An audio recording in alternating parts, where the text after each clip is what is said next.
Hi, everybody. Welcome back to the summit. I'm your co host, Dr. Mike Sapiro, and I'm very excited to be here with Robbie Stahl.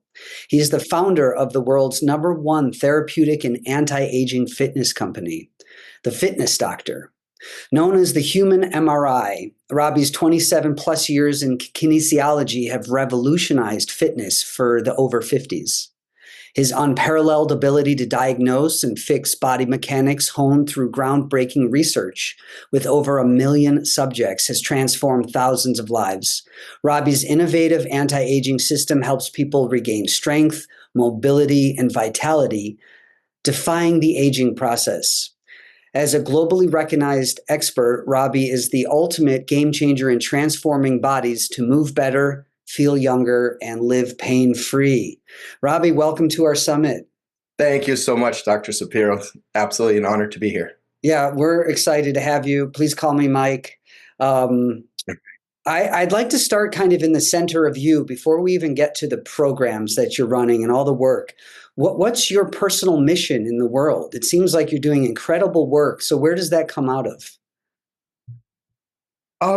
The thing that really is my mission is to help people continue doing the things they love to do and even improve with age. And one of the biggest areas that people lose as they age is the mechanical functionality of their body. And their fitness capacity, their ability to move freely, feel functional, feel capable, have a zest for life. And all of those things are related to fitness. And unfortunately, most don't have a great solution to fitness once we get into the 50s, 60s, 70s, 80s, and beyond. So Mhm. that's How my. is how'd that become your mission? I mean, you could serve so many populations, you could serve in a variety of ways. Why was that so strong for you? It wasn't always that. So I Mhm. trained a lot of elite performance athletes. I trained physique competitors, bodybuilders. I used to take lots of individuals that didn't even have any business looking at a muscle magazine, Mm. let alone being on one, and getting them into the covers and winning trophies and awards because of their physique. And I absolutely love that kind of thing in my 20s. Mhm. And I worked with many, many different athletes, special forces, all kinds of high performers. And what ended up happening is, after the first 15 years of that, although it was very interesting, helping someone, build bigger biceps is fun and to see the transformation, but nothing is as rewarding as helping someone live longer and live a Mhm. higher quality of life. And that just, there's no comparison for me. So Mhm. that was basically the switch in training athletes. Athletics and bodybuilding, especially, that can be very self-absorbing and can cause some psychology issues and ego issues and all kinds of stuff. I had 3 clients get divorced getting ready for bodybuilding shows. And Mhm. long story short, that's just not what fitness was about for me. And I've just radically started changing my process. We did a long research study, looked at over 1 million case subjects, and tested all kinds of things in our facility. It just became very clinical about what we do in our sports medicine team. It's amazing. It sounds like you had a heart shift in your own mission. And Absolutely. that's what's really prompting you to go and help others live their lives fully. And, this summit, it's called the best year of your life. And it would be amazing if what you're offering and what we're talking about today really targets our audience. They're thinking about how can we make this my best year? So how does what you're offering shift their perception of self, their relationship to their body? How will what you're providing help make this the best year of their life? Because I have a philosophy shift that even without showing the mechanics of exercise and that type of thing, which they really do need to learn, but Mhm. the philosophy shift can really change someone's outlook and the feel that they have. For example, would you like an example? I would definitely want an example. Thank you. Awesome. So there's 3 different areas that you can get results in fitness, 3 different major areas. Okay. One is body composition or how you look in the mirror, your appearance. Okay. And everything related to that. And there's some health benefits to those things. Absolutely. But there's also a lot of negatives, and we'll get into that. Then the other category of results you can get is performance. So how much weight you lift, how fast you run, how much or how fast or how anything you do of something. That's really performance. Also some health results. Also a lot of negative results. And then the third category is functionality. It's just functioning your best, having your best health, having your best body alignment and posture, and functionality, mobility, lack of pain, feeling of youth, like all those type of things. That's functionality. And so what happens is an extreme percentage of individuals are focused on body composition and performance as their fitness aspects. And just like any other area in life, what happens is ego is heavily involved in those first two categories. And so we already have a lot of trauma, emotional issues that have either come about from childhood, or it could even be that you hurt or injured your back or your hip or your shoulder. And we carry those things with us in our limbic system, in our somatosensory system. And when we exercise for the purpose of performance and body composition, and it's ego driven, that actually gets built into the mechanics of our body and creates more trauma and dis-ease within the body. And so basically, as you age and you have stuff like that in your fitness protocols, you're already exposed to degenerating more because of chronological age, and you're already exposed to more inflammation. So if you're also having your fitness build more degeneration and inflammation, it's going to actually age you. Will it get you stronger and fitter and more bone density, endurance? Yes. You don't have to have an amazing plan really to get those results. That's actually the easy side. The more difficult side to figure out, it's actually easier this way, but to figure out is the functional aspects of feeling amazing, functioning amazing, like being strong, but like having tissues that are really mobile and feeling youthful. So our whole process is about that functional side. And if you really do that right, you're going to get amazing performance and amazing body composition appearance along the way by focusing on loving unconditionally yourself and taking care of yourself with your fitness actions versus trying to become something different. I find that fascinating and super important. The basis of my work is unconditional love. And I don't know why it's so hard that we struggle so much to love ourselves. We really do. It doesn't seem natural, even though loving ourselves really is a natural phenomenon. And what I seem to struggle with most people coming in is like convincing them that it's so beneficial to love themselves. But when they do, everything shifts. Mental mind frame shift, cognitive abilities. So what you're saying is you actually help people unconditionally love themselves and kind of take care of their bodies in a different way rather than focus on performance first or image. Can you tell me how you do that? Like, how do you help people have that philosophical or paradigm shift toward loving themselves as the primary focus? Yes, I'm happy to share that with you. So before we get into that, though, I want to create clarity that an end result of what I'm about to share is more strength, more muscle, more endurance, more bone density, more energy, lower body fat, performance and body. But here's the unique part. Is most people, when they exercise, and the trainers are notorious for this, they're focused on, well, how much, how many reps, how many, just go and look at YouTube on any fitness aspect and you're going to immediately see these things. So we don't focus on performance first. What we have what we call a 3-filter process. So, and performance is the last filter. The first filter is what we call interoceptive optimization, which is basically getting one in touch in terms of the sensory perception of their movements, the mechanics, the way they feel about themselves, the way they feel about all the different tissue functionalities throughout their entire body. So we actually help them become comfortable in their own skin, in their movement, and really understand the intricacies of how their body is ideally designed to move. And they actually apply this in a way that improves their fitness. So this is filter one, is really feeling comfortable with your exercise, which most people don't do, Mm. right? So they think that it needs to be uncomfortable. Well, if you start something with uncomfortable and you start adding more stress to the body, you're going to get negative. You're going to get joint degeneration. You're going to get more osteoarthritis flare-ups. You're overstressed your nervous system, your immune system. The list goes on and on and on. And also, here's the other thing that happens, a little bit of why as we go through these filters. The other thing that happens is, so the fittest individuals in the world are usually the most broken. Why? Because what happens is they get really good at performance, and these other aspects that I'm going to be talking about come kind of secondary. And so, for example, in pro sports, what percentage of all injuries in professional sports do you think are non-contact? The answer is 66%. And what percentage do you think in the NFL, a very rough, tough sport, is non-contact? It's 67%. Why? Because they're so focused on performance that they don't have their body functioning in an ideal, optimal way. It's being forced into sport.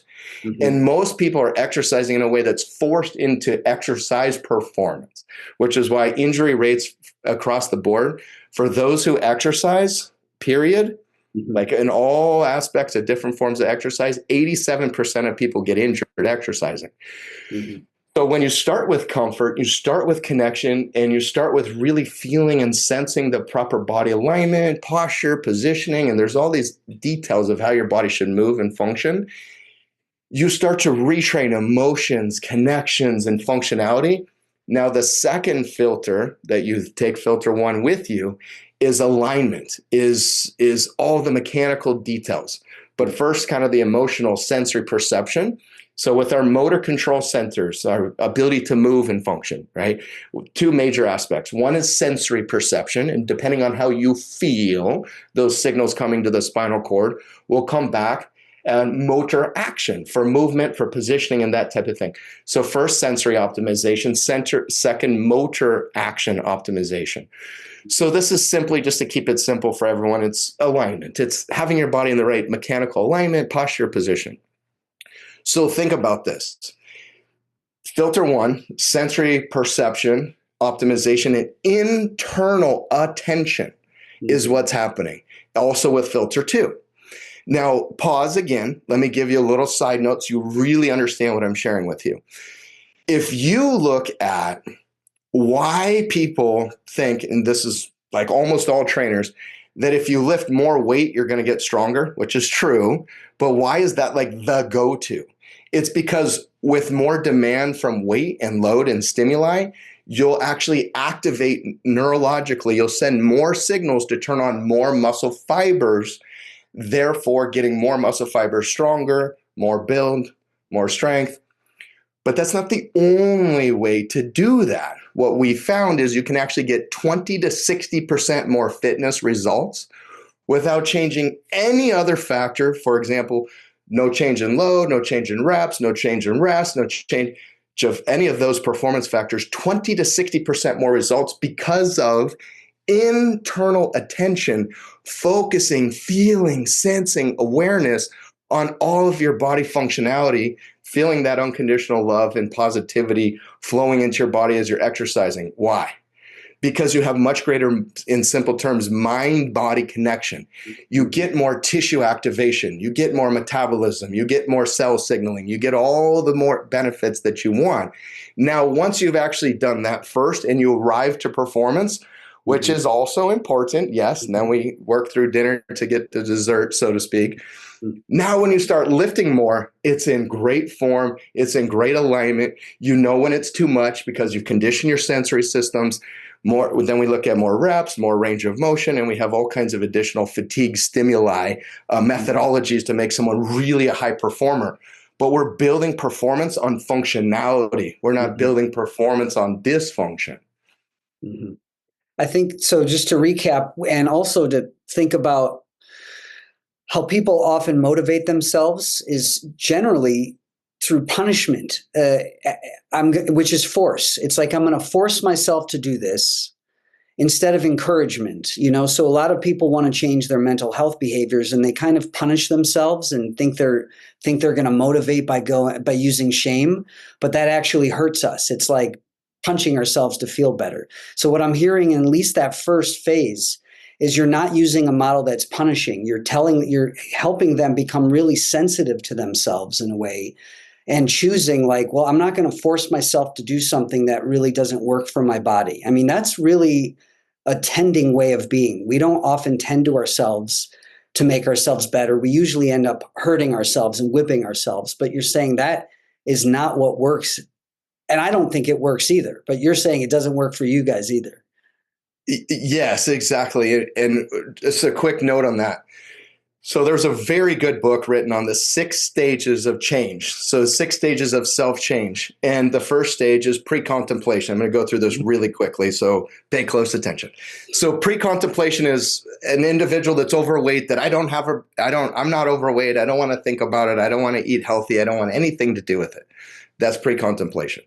Contemplation is, well, maybe I should. My doctor told me my health report's not so good right now. I should, maybe I should, basically. Mm-hmm. Then there's preparation. Okay, what should I do about it, right? And should I see a trainer? Should I go to a nutritionist? Should I do a group exercise class, see a doctor that gives you a plan, whatever it might be? That's preparation. The next stage is action. And then the next stage is maintenance. And the next stage is what's called termination. So for example, like for me with exercise, I'll never not exercise. It's rooted into my genetics. And so what happens is pain is a great motivator from pre-contemplation, contemplation, preparation until action. So pain is not really a good motivator once you're into action. So it can get you up off the couch and get you moving. But once you're moving, it's really pleasure and gratitude and connection and unconditional love and all the, because I mean, why would you want to keep doing something that doesn't that feel good to you, right? Mm-hmm. Yeah, so, this is such an important point for people listening. That it's really about taking care of ourselves and loving this thing that we're living in. And we don't want to be punishing it to make it feel better, So what I'm hearing directly from you is actually you might be motivated to change by some kind of painful experiences, maybe disease or disorder. But once we start moving and we start acting, we're going to be reinforcing it because we're feeling better. We're going to look for the joy and the flow. I love this philosophy.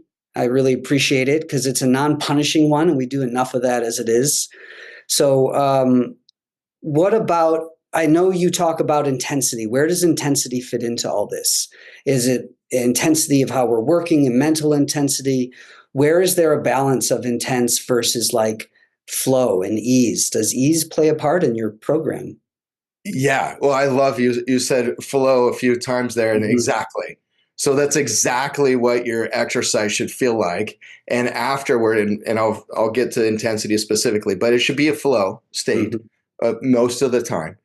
And so you should remove distractions when you're exercising. You should really learn a lot about your body mechanics from an expert that can help you with that, and really focus on those mechanical details and sensing and internal connection. And those some of the big things that will get you into flow, because you're measuring and feeling and sensing your positioning, and all these things create a total concentration and focus on what you're doing.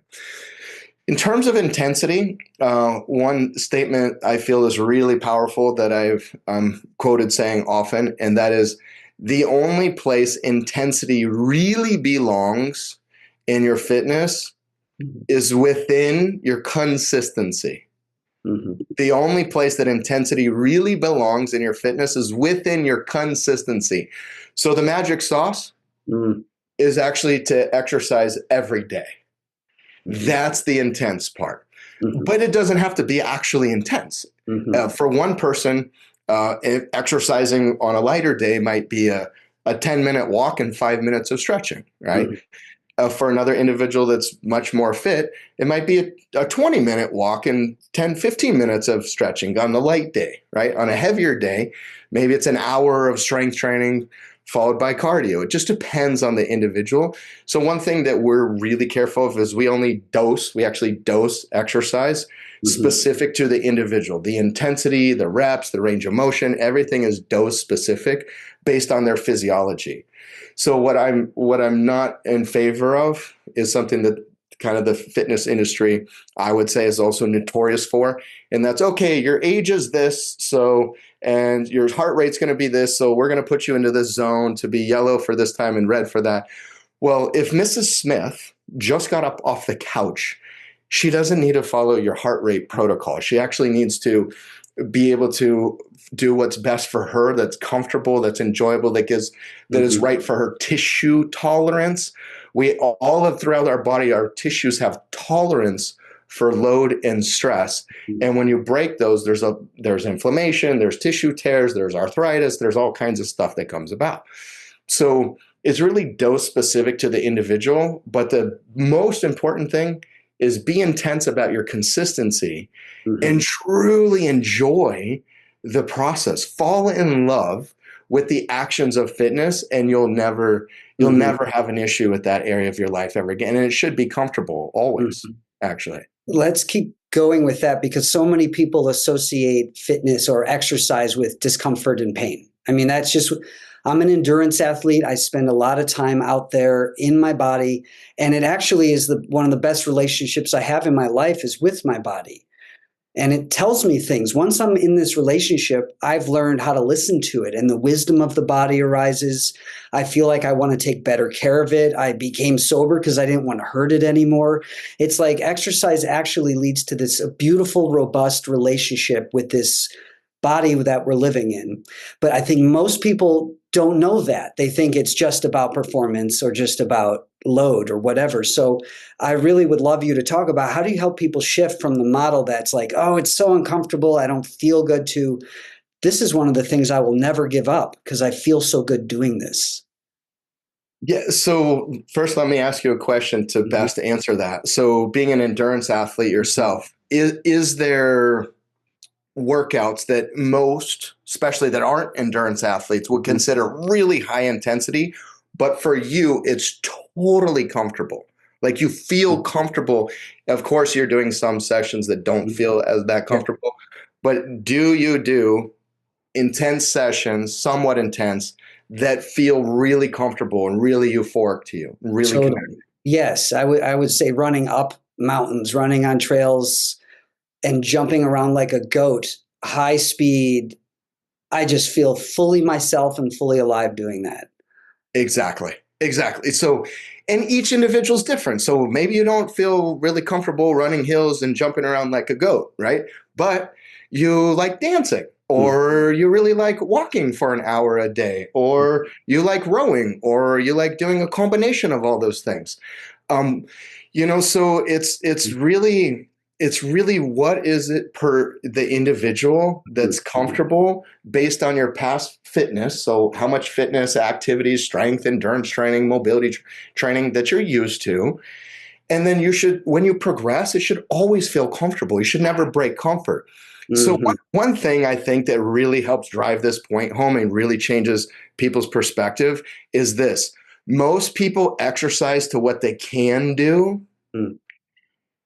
but you don't actually have to do that to get great results. So for example, if someone can do 10 push-ups and like I could barely get out the last one, they're going to do 10 push-ups or 9, right?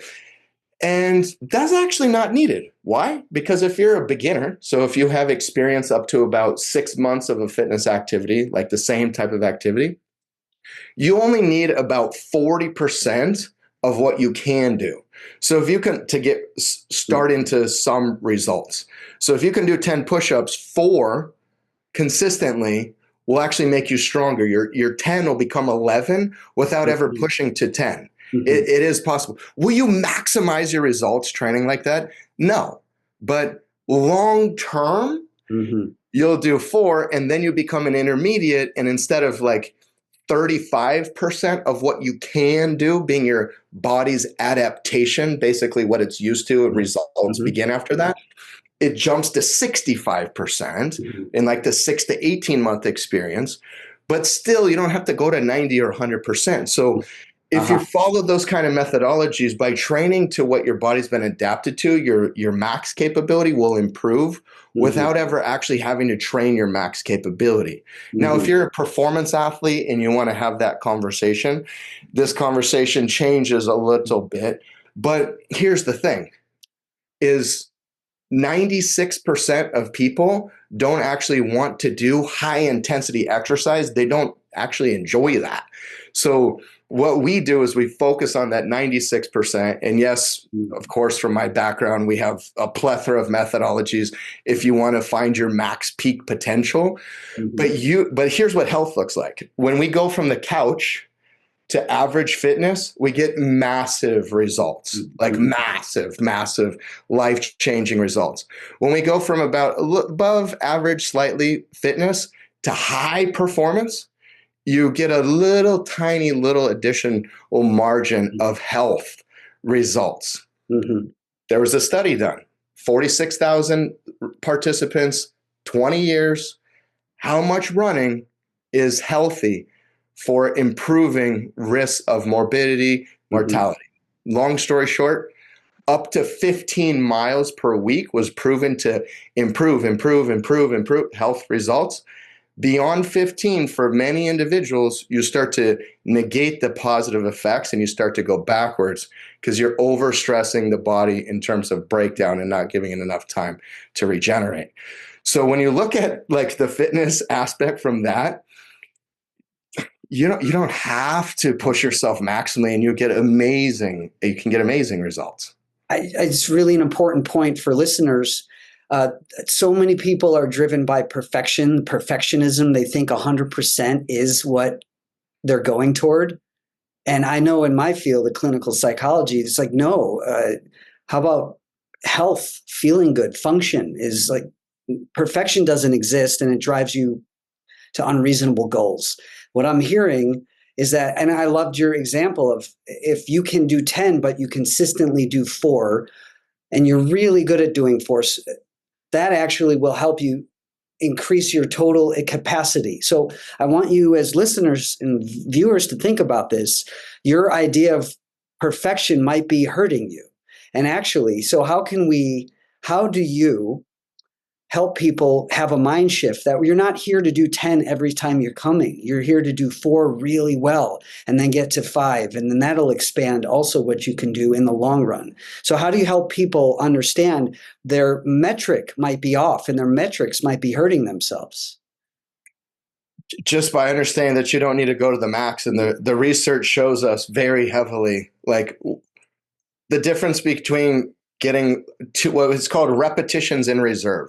Okay. So like if you're doing a strength training exercise, if you leave like a margin of about 2 reps in reserve, Mhm. that's going to be very close to kind of like your long term, even on a very fit individual that has a lot of adaptation, Mhm. you're going to have nearly the max result. Going to failure, usually what happens is your stabilizers start getting weaker. You lose proprioception, which your body's alignment, positioning. Just look at any high performance athletes. Fighters are a great example. Incredibly gifted, highly athletic, coordinated. You see a fighter in the third round or fifth round, for example, an MMA fight, Mhm. they look like a beginner. Why? Because they're totally fatigued and they lose all of their coordination and ability. And so what happens is that also happens in exercise and strength training. And you start altering your positioning and your alignment. And Mhm. the position that a muscle is strength trained in is the Mhm. position it will strengthen in. So if Mhm. you're strength training in misaligned positions, you're getting really good at misaligned positions. And your Mhm. body and your nervous system's always learning. Your standing, seated posture, sleeping posture, all the positions you exercise in, all those things basically get recorded by your nervous system and your body adapts to that. So you get to choose. Do you want to be like Yeah. super functional or do you want to be really high performance, but like, a race car that's breaking down all the time? Yeah, in the gym, I often see people. I watch for. I'm a yoga teacher for 20 some years, and alignment really does make a difference in how we are in our bodies. I see people doing biceps, and they're arching their back, they're using, it's like they're using their mid back to try to lift things up, and you're like, but you're not even targeting the muscle set. And so what you're saying is you're creating habits that actually are dysfunctional to try to meet a goal that's not reasonable. Exactly. And then there's many little nuanced things like the position of the pelvis. Mm. So like if your pelvis is tilted forward, which a lot of especially athletic people fall into this position, your pelvis sets your lumbar or lower back position. So if your pelvis is tilted forward and you're doing like a squat, you're first of all, you're smashing your disc in a way that can lead to disc protrusion or irritate other degeneration that you already have. It's strength training your tissues in a position that puts your hips at a position that's going to have more shear stress, or basically they're going to wear down over time. And many people, their knee falls in when they're doing squats or lunges. And the more fatigue you get, the more likely that type of thing is to happen. So then they'll change to this, what's called a compensatory movement pattern. And so they start having all of these misalignments. And most people, I mean, these are all things, by the way, that most people never even realize that they're doing. Mm-hmm. So it is really important that you work with an expert, at least for some period of time, to learn how to optimize your Mm-hmm. functionality as a skill and Mm-hmm. learn body motion and movement as a skill. And it doesn't necessarily have to do with sport specific, Mm-hmm. because Mm-hmm. most sports, as we can see with the injury rates, are actually forcing humans into having sport body, and Mm-hmm. sport body is not the same as human Mm-hmm. optimal functionality. Right. So Mm-hmm. yeah. Yeah, I mean, I'm so happy we're stressing that, because again, I think the motivation to look a certain way, to what you just called a sports body instead of to really enhance your own human body, is motivation that can be dysfunctional rather than lead to better function. And it sounds like the second phase you were talking about is really the first one being interoceptive awareness, the second one being alignment. Sounds like alignment is such an important piece of the work you're teaching.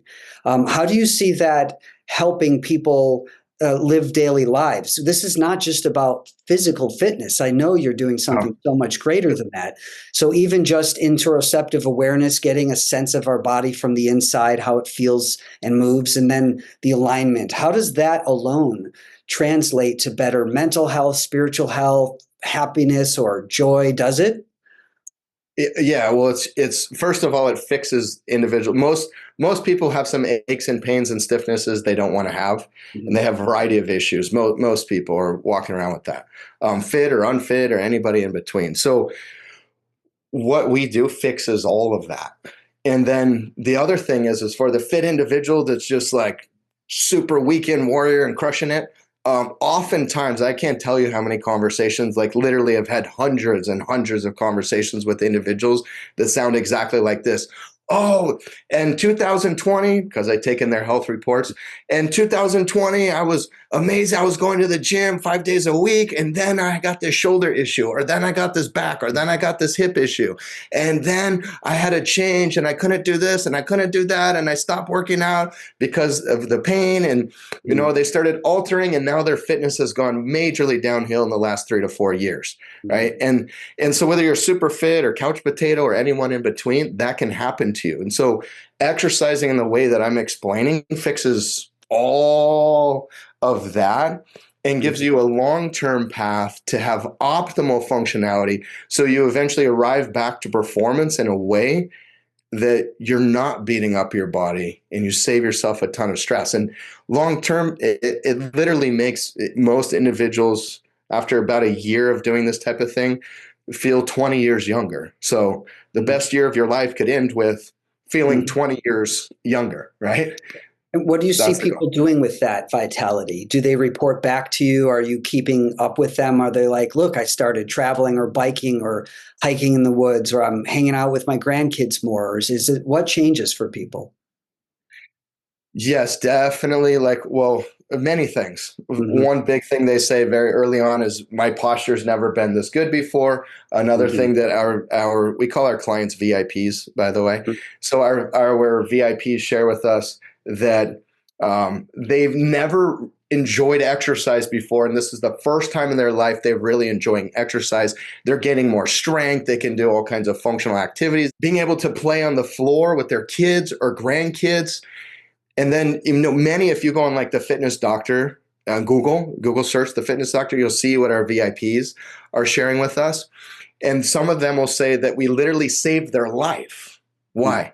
Because when you start approaching 60s, 70s, 80s, and you're losing your ability to move the way you used to, and you're starting to really slow down and don't have the mobility and strength, and then now your can't do list grows and your can do list decreases, those are all signals to the body saying that you don't need to be functional anymore.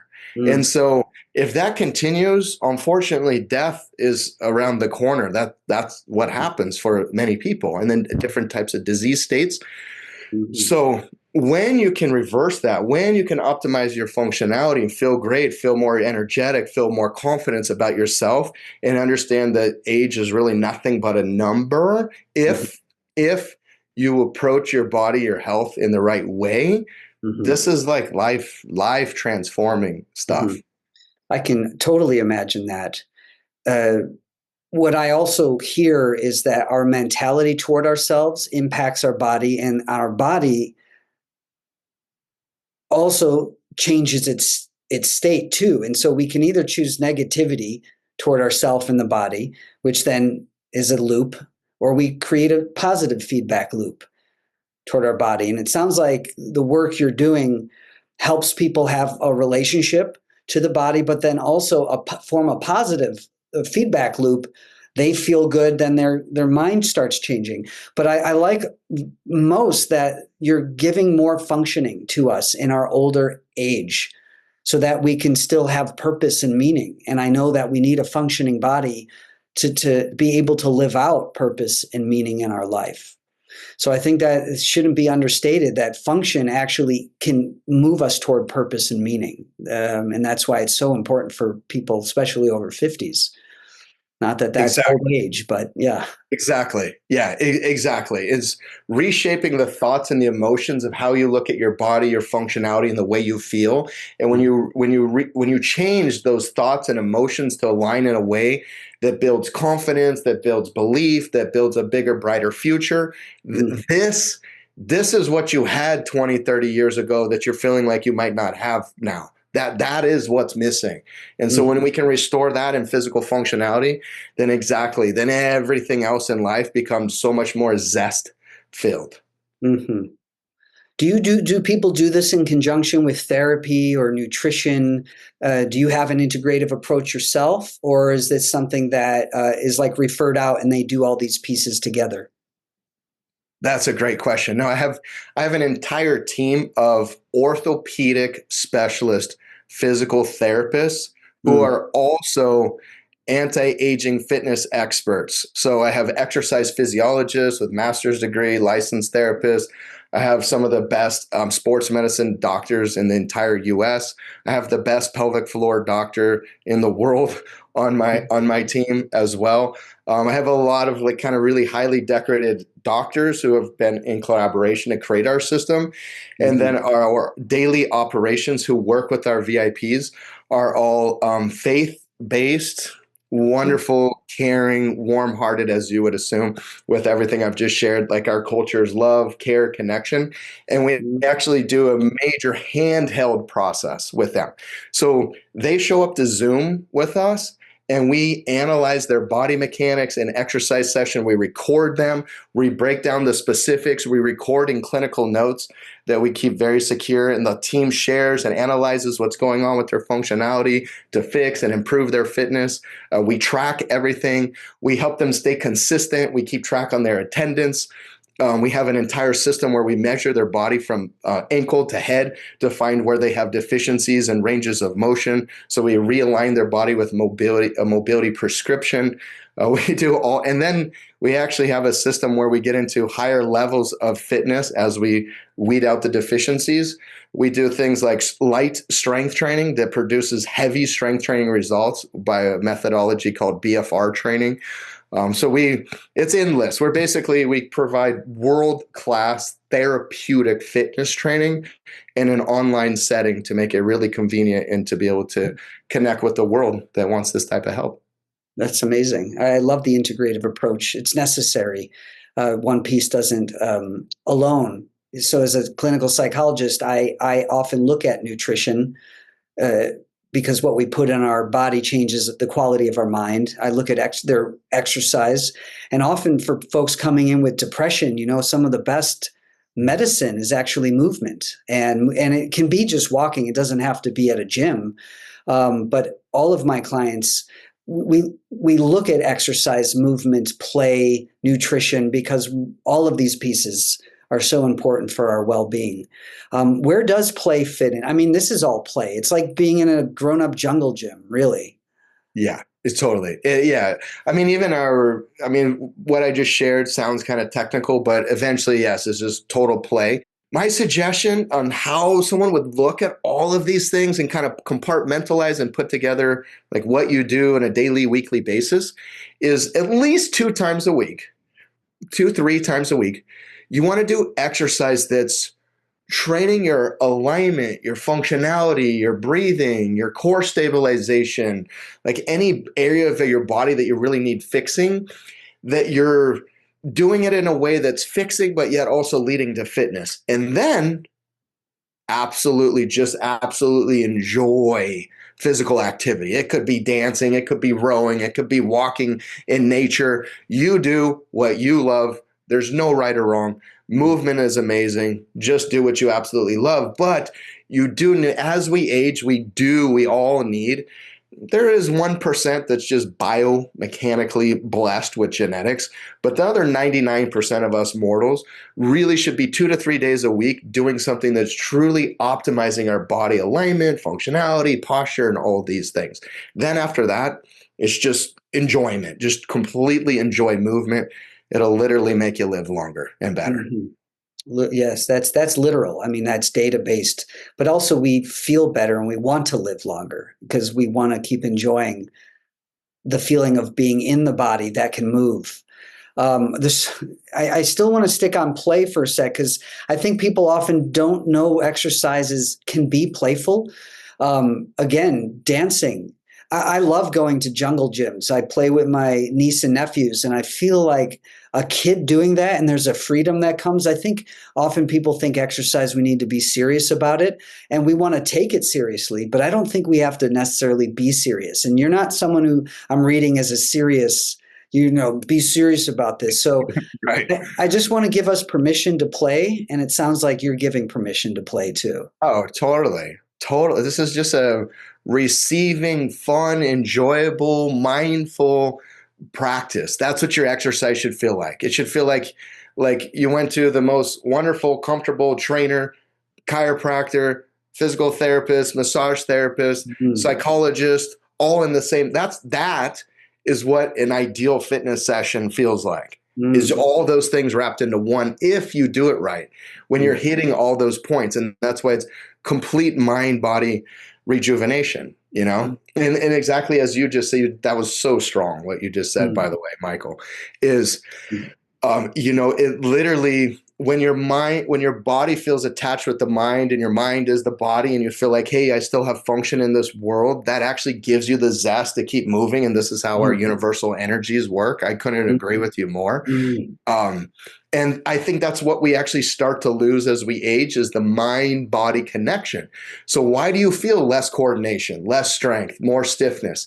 Is because your body starts to feel less stable. It basically, and let me keep it really simple, your electrical wiring from head to body is decreasing. So your body starts guarding and becoming more stiff, and you don't have the connection, so you feel less coordinated, and you don't have the connection, so you feel less strength. And it's literally just rewiring mind with body in a positive emotion way. And it will dramatically transform the way you live, you feel, you function in the years of your life. Man, I love that. And we're unfortunately we're at the end of our talk together. So leave our audience with one gem, one thing you wish for them this coming year. My gem for you is just, you're worth it. you're worth it. You're walking around with $1 trillion, not a million or a billion. You're literally walking around with something way better than AI is going to be in an extremely long period of time, okay? You have it in your genes, in your cells. You can be as functional as you want to be. It starts right here. It starts with unconditional love and care and belief in yourself. You already have it within you. Just enjoy it. Go out, move, have the proper functionality. I'm sure you guys will provide. If you want some of my help, I'm happy to help you. But find an expert that can help you with your mechanics, no matter what you do, whether you see us or someone else. Yeah. And if you want me to approve someone you're working with in the area or something, I'm here for you as well. And remember, it's all about love. We got two columns in life. We got love and we got fear. Which type of emotion do you want to connect with? If you want to connect with love, you're going to have abundance and gratitude and good stuff with yourself and good stuff with others. No reason to feel that fear column with lots of love. That's a beautiful, beautiful end and sentiment. Thank you so much for providing yourself and your heart to the world this way. And at the last moment, how can people find you? Where can they find you? Go to thefitnessdoctor.com. Thefitnessdoctor.com. You can send us any message you want. And we also have a link on there. You can actually, normally we charge $297 for a private consultation, but with your good friends here, you have a special access to get that for only $97. So if you go to our site, thefitnessdoctor.com, you can get that for only $97. You can meet with me and all my great clinicians and fitness experts, exercise physiologists, help you with anything and everything that you want help with. So go to thefitnessdoctor.com. Thanks for coming on the summit. It's been an honor, Michael. Thank you for having me here.